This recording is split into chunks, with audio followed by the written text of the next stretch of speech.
سامعین کرام السلام علیکم، میں ہوں شاہد خان۔ آج ہم آپ کو ایک ایسی لڑکی کے بارے میں بتائیں گے جس کے کارنامے یقیناً آپ کو حیران کر دیں گے۔ ایسا کام جو بڑے بہادر جوان مرد نہیں کر سکتے، کیسے ایک لڑکی ایک ایسا کام سر انجام دے سکتی ہے جو پوری دنیا کے لیے حیران کن اور ناقابل یقین ہو۔ پوری دنیا کی اخبارات اور ٹی وی میں صرف ایک لڑکی کا چرچا ہو، حتیٰ کہ یورپ کی عورتیں اس لڑکی کا پہناوا اپنا لیں۔ جی ہاں، ایسا ہی ہوا ہے۔ یہ ایک فلسطینی لڑکی جس کا نام لیلا خالد ہے۔ لیلا خالد 9 اپریل 1944 کو فلسطینی شہر حیفا میں پیدا ہوئی۔ لیلا خالد کی فیملی نے 13 اپریل 1948 کو لبنان میں پناہ لی۔ 15 سال کی عمر میں اپنے بھائی کو فالو کرتے ہوئے عرب نیشنلسٹ موومنٹ میں شامل ہو گئی۔ لیلا خالد ہاتھ میں انگوٹھی کی نگینی کی جگہ گولی رکھتی تھی۔ دنیا کی پہلی خاتون ہائی جیکر جس نے جہاز اغوا کرنے کے لیے 6 بار پلاسٹک سرجری کروائی۔ دنیا کی مشکل ترین کاموں میں سے ایک کام ہائی جیکنگ ہے، جس میں کسی بھی ملک کا طیارہ اغوا کرنا اور اس کے ذریعے اپنے مطالبات منوانا ہے۔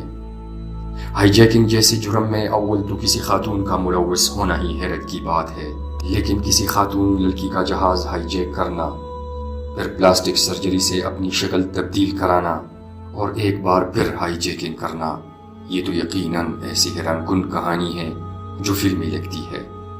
لیکن دنیا میں یہ واحد مثال فلسطینی خاتون لیلا خالد ہے جس نے ایک نہیں 2 بار جہاز ہائی جیک کیا۔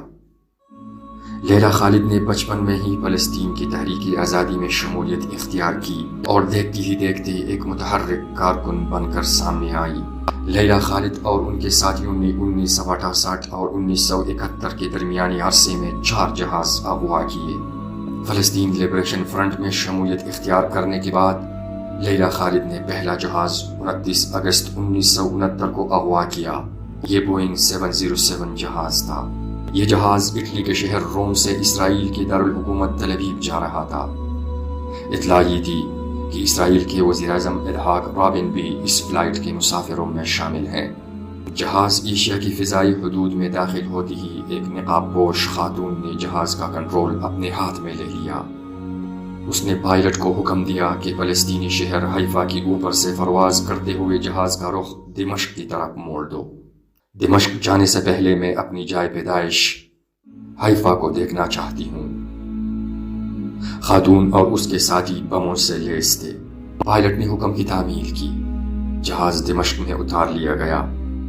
مسافروں کو یرغمال بنا کر فلسطین کی آزادی کا مطالبہ کیا گیا۔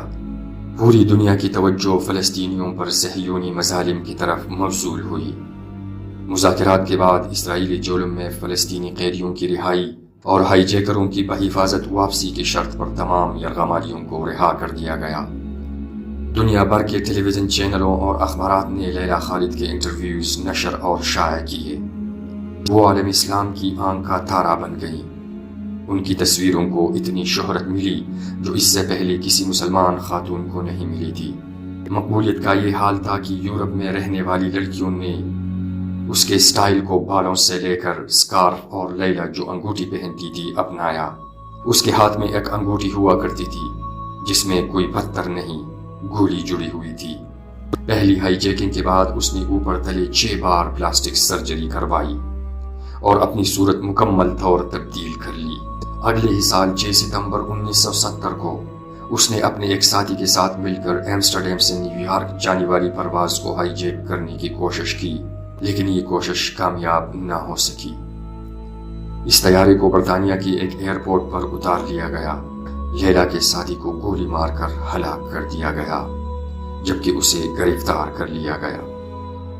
1 مہینہ بھی نہیں گزرا تھا کہ فلسطینی جان بازوں نے ایک اور طیارہ اغوا کیا، مسافروں کو یرغمال بنایا، مذاکرات کی میز پر لیلا خالد کی رہائی کا مطالبہ کیا۔ یوں لیلا خالد کو قید سے رہائی ملی۔ لیلا خالد آج بھی 78 سال کی عمر میں زندہ ہے اور مختلف فورمز پر بات کرتی رہتی ہیں۔ اپنی خود نوشت سوانح عمری مائی پیپل شل لیو میں انہوں نے اپنی کہانی لکھی ہے۔ یہ دل کو دہلا دینے والی کہانی ہے۔